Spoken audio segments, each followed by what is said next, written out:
So we are officially recording. And so once again, I'm Denise Frislow. I am from PAEA. I'm the Director of Research and Publication, along with the Managing Editor of JPAE. I have my co-host who is Brent Bisking, and he is the Program Manager of Recruitment and Engagement at PAEA. He will help with the Q&A throughout and at the end.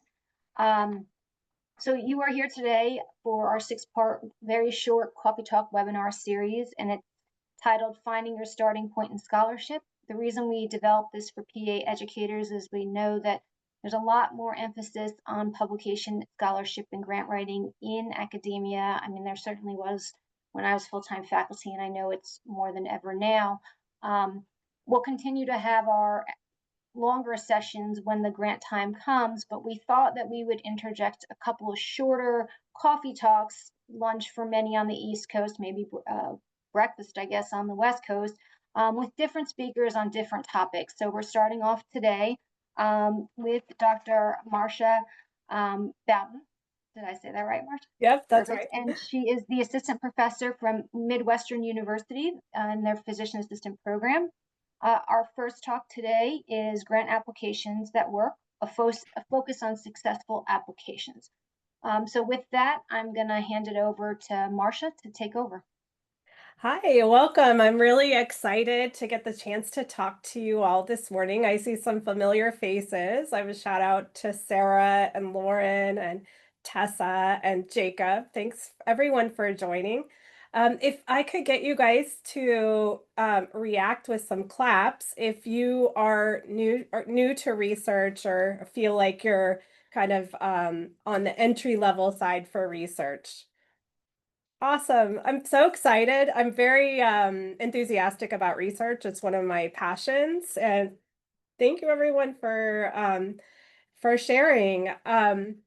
I am really passionate about research. I wasn't always passionate about research, and that might be true for you too. When I went to PA school, this was not my intention to get into research, but we'll kind of talk about how I landed in that. And we're going to talk about some possibilities for help and support through grants that may help you in terms of financial funding, but we also have some programs through PAEA and AAPA that can help foster your growth in research skills and reach. So we'll kind of get into that. All right, so as I said, I didn't really start out with an interest in research, but I graduated from PA school back in 2003. I went to work in surgery at a county safety net facility. And as soon as I got there, I was invited to participate in a research project from one of our residents. And so he invited me into a project where we talked to some patients about if they could recall what surgery that they had done when they had an appendectomy. So we had a lot of patients who had health literacy challenges, and the resident was really interested in understanding whether our patients were really understanding the treatment they were going through. So he invited me into that project, and I really got into doing research from that experience. But it also kind of stimulated my thought in terms of the clinical work that I was doing. I was treating breast cancer patients primarily. Likewise, we had a lot of patients who had a sixth grade education and didn't understand necessarily the things that we were talking about. So we really had to work to try to improve their understanding and consent process.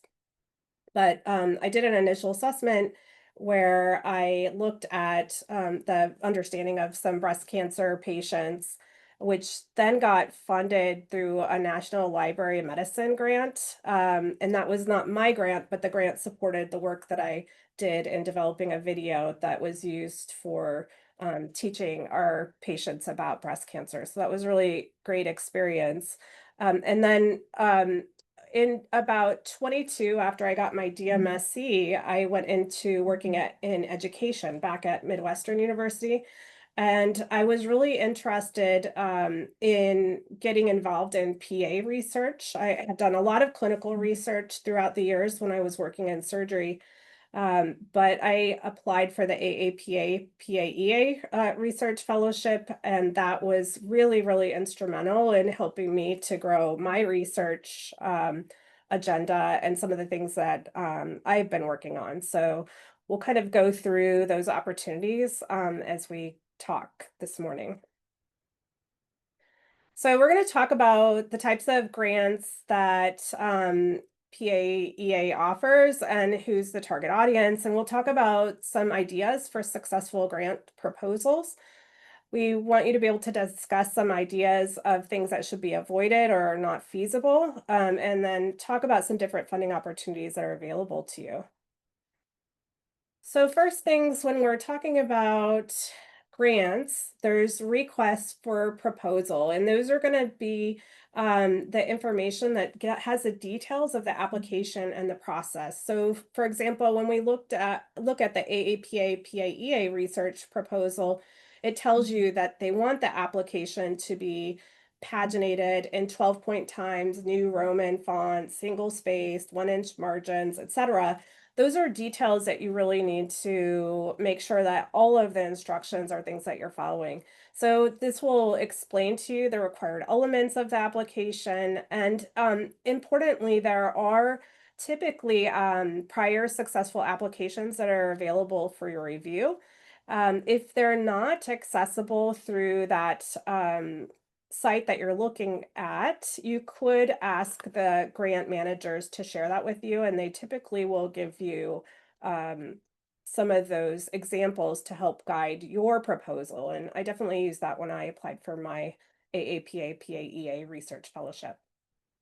All right, so if I did a Google AI overview of the top 10 reasons that grants are denied, and we see that the first three things, the number 9 and 1 and 2, are completely about following the directions. So that's something you can avoid being denied for your grant application if you make sure that you're adhering to the requirements of that grant. But then we have all of these other things like lack of clarity, weak, unrealistic budget, weak program design, lack of evidence, lack of urgency or impact, and lack of innovation. And I feel like all of these types of reasons are things that you could be benefited by mentorship in your grant application and your research process. And then I would point out that number 8 and number 10, those may be things that you can't control. We can't control everything, but most of these things on the top 10 reasons, we can control. And when we look at the Don Peterson Research Grant, for example, they say that the primary reason applicants are disqualified is that they're not eligible for the grant. So if you take a look at what they're looking for and what the eligibility criterion are, you can avoid doing some work that may never be fruitful for you. So that's something to think about. All right, so when we're looking at a healthy research grant proposal, first thing we want is a really good idea. So a sound idea is key. Good communication is very important on your grant proposals. So you need to make sure that when they ask you questions, you specifically address it. And very blatantly so. You can't assume that they're going to infer that the research is really important when you haven't explained why it's important. So it may seem obvious to you, but you need to make sure that you specifically talk about those things. Alignment is very important. You want to make sure that your research aligns with the funder's priorities. They want to utilize their money in a way that's going to be in alignment with their goals. So make sure that your research is doing that in order for you to have the best chance at success. And then the last thing is your research project feasible? And this is going to be really key. It has to be feasible, and you have to reassure the grant reviewers that you're going to be able to produce what you say you're going to produce. So that's going to be very important in your proposal process. And we'll talk a little bit more about that. So the NIH uses these as the three main sections when you're organizing research strategy. So you want to make sure your research is novel and important. You also want to make sure that your literature review is looking at all the relevant work that has been done previously and that you're not just duplicating what's been done before. You want to make sure that your research question is well defined and appropriate for the topic that you're looking at. And then the last thing, the approach, you want to make sure that the methods and analytic plan can answer the research question. Um, I don't know if you guys had experience working with Mr. Rogers when you were a kid, but he always said that when you're in a scary situation, the thing that can really be a benefit is to look for the helpers. There's always helpers. So for your grant proposal, mentors can be very helpful. Peer reviewers can be very helpful. And I would really encourage you, if you have access to a statistician, that you consult with them about your analytic plan when you're submitting your research proposal. So the other thing we want is to make sure that you have good communication. And we kind of talked about that a little bit before, but you want to make sure your writing is clearly answering the questions and that you're concise. So you don't get extra credit for using more words. So you want to say things in a clear and concise way. And all questions in the RFP should be answered and understood that they're answered by the reviewers. And again, you want to utilize your resources, use your helpers. You want somebody who's a loving and harsh critic. And that is really important to be able to help you get to your next level. Alignment is a very, very important part of grant proposals. Does your RFP specify what types of projects are favored? If your research is completely outside of the target of your grantor, it's unlikely that your research is going to be accepted for a grant. So make sure that what you're doing is in alignment with the funder's priorities. So for example, when we look at the AAPA PAEA Research Fellowship RFP from the 2024-2025 cycle, they strongly encouraged submitters to propose research plans that address workforce readiness of PA program graduates, understanding and improving PA education, challenges and solutions to clinical education site availability, equipping PAs and faculty for expanded leadership roles in healthcare, diversity and the PA student pipeline, and barriers to the creation of a progressive work environment for PAs. So you can see that if I was working as I was before in treating breast cancer patients and I wanted to get grant funding for a clinical trial looking at neoadjuvant chemotherapy regimen that had it was expected to show a 50% absolute reduction in mortality, you can see that that's very innovative and significant, but it's not aligned at all with what this grantor is looking for. So some things you could maybe do instead would be to look at utilizing lead PAs to manage PA teams in oncology to decrease the wait times for newly diagnosed breast cancer patients. Or you could think about a study that evaluates professional identity development of PAs at a multi-institution cancer center that trains its lead PAs to participate in research and internal advisory councils for cancer research. So you can take your area of expertise and kind of change the focus a little bit so that you have better alignment with your grantor. So that would be something to think about there.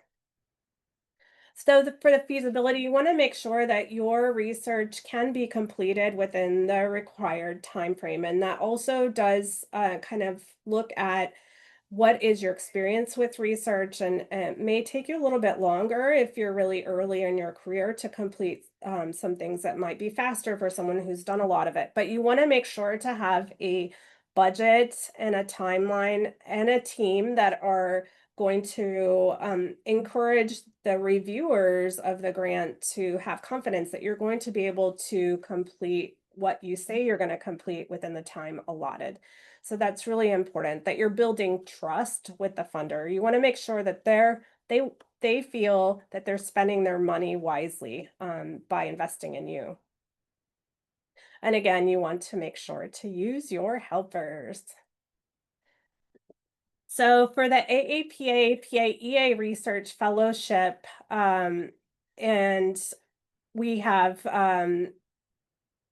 that grant offers 20% of your salary to release your time for research. And when we look at what AAPA and PAEA are thinking about when they offer this research fellowship, they had a recent email that went out that said that this fellowship is for research leaders. So it might be for somebody who has a little bit more experience with research, and that's different from the Don Peterson Research Grant, which is a $10,500 cap at 20. It can go up to 21,000, and this will be favoring new to research who researchers who've never had prior funding from PAEA. So some of you who are really on that early part of your career trajectory, this would be a really good grant for you to be seeking. They're looking for the Don Peterson grant, they're looking for research in clinical rotation capacity or fairness in student and faculty recruitment and retention. And they specifically say that it's not intended to fund research on clinical practice. So you need to kind of keep that in mind. And it's intended for emerging researchers. For the faculty generated research grant, these are going to be for a larger studies, grants up to $50,000. And the study that expands the existing body of knowledge of PA education and the profession. So this is going to be for more advanced projects. And then lastly, we have the Career Advancement Scholarship, which has $2,000, which are allocated for travel that's pursuant to research. So if you wanted to attend a meeting to present your findings on your research, but you didn't have funding through your institution, this would be a great way for you to be able to enable yourself to participate in that project. So I do have a QR code if you want to look at this PAEA grant opportunities. All right, for AAPA, we talked about the AAPA PAEA Research Fellowship before, but both of those organizations do fund the research fellowship, so that's important to say. But AAPA also has small research grants, and these are looking at research work that investigates the PA role in increasing access to care and outcomes for for patients of PAs, as well as cost effectiveness of PAs and issues related to patient safety. And they specifically say for this grant that they will not consider PA educational program research. So if your research is really aligned with education, this is not going to be the right grant for you. So it kind of goes back to those eligibility criteria. We also have the PA Foundation that offers the Breitman Dorn Research Fellowship, and this is not a grant. Technically, it's a cash award. So it provides financing for doctoral expenses, and it's given to candidates that are doing research on the influence of PAs in medical care. Candidates have to be in a doctoral program and have approved original research that focuses on PA issues and would benefit PAs or the PA profession. So that's another source of funding that you might consider. And then NCCPA has the Research Integration Grant. This is a pretty specific grant, but it looks at oral health integration into PA program curricula. And it allots up to $3,000 for research for PAs to track the impact of integration of oral health into PA practice or curriculum. Okay, so this is a Gantt chart of the grants that we talked about today, and I know this is a little bit small, but this box on the top here runs from January to December. So you can see that AAPA PAEA Research Fellowship opens in the spring and closes around the end of May, and the Don Peterson Research Grant is going to be from March until around the end of September. The faculty generated research grants are a little bit later in the fall, whereas the Career Advancement Scholarship for Travel is available all year round. Small research grants are going to be open in the late spring and then close end of July. And the Breitman Dorn Research Fellowship opens in late winter, early spring. And then the Research Integration Grant runs throughout the year and until they run out of funds for that one every year. So when we're looking at this Gantt chart, you want to kind of think about what your target is for your grant that you're going to be applying for and make sure that you apply enough time before that's going to be due to be able to prepare for that. So, for example, that AAPA PAEA Research Fellowship, if that's something that you're looking at, it does require a lot of time, and you have to be kind of ready to start implementing your project by the time you get accepted for that grant. So there's a lot of work that is done up front before you get that grant. So kind of build that into the sauce when you're baking this because there's quite a bit of time on the front side. There's a lot of other sources for research grants that would fund PA-specific projects. So you can look at the Agency for Health Research and Quality, grants.gov. You can look at this QR code and kind of take a look. You can kind of take a look at other opportunities for research grants here. But the last thing I want to talk before we open this for questions is just to kind of remember this is a little bit of a challenging process when we go into research in general. It is something that requires resilience on our part. We sometimes have feedback that's challenging from our mentors that we've asked to give us feedback, but grants may say no. It's, I think, a learning and iterative process, and rejection and criticism are part of that process. So I saw a funny quote that was by Ferrero, who said, never become tired of writing grants or papers. Excuses or complaints are not scientific products. So this is important thing to think about. But I would say that if you are applying for a grant, the amount of work that you have to put up front to apply for a grant really puts you in a position to implement your research project, even if it's not funded. So you may still be able to achieve your work, even if you don't get funded for that. So something to think about. And I'm going to open this up now for any questions that you might have. Yep. Thank you, Marcia. We'll take questions in the Q&A. You can read them to her. If you have a specific one, I think we can take you off of mute. If not, that's fine too. I would just ask you to pencil in your calendars for next Wednesday at 12 p.m. Eastern time, where we have Carrie Berry and Amy Roberts talking about publishing a manuscript when you're not a researcher. So they're going to have a little discussion about the opposite of Marcia, kind of non-research based publications. But do you have any questions right now?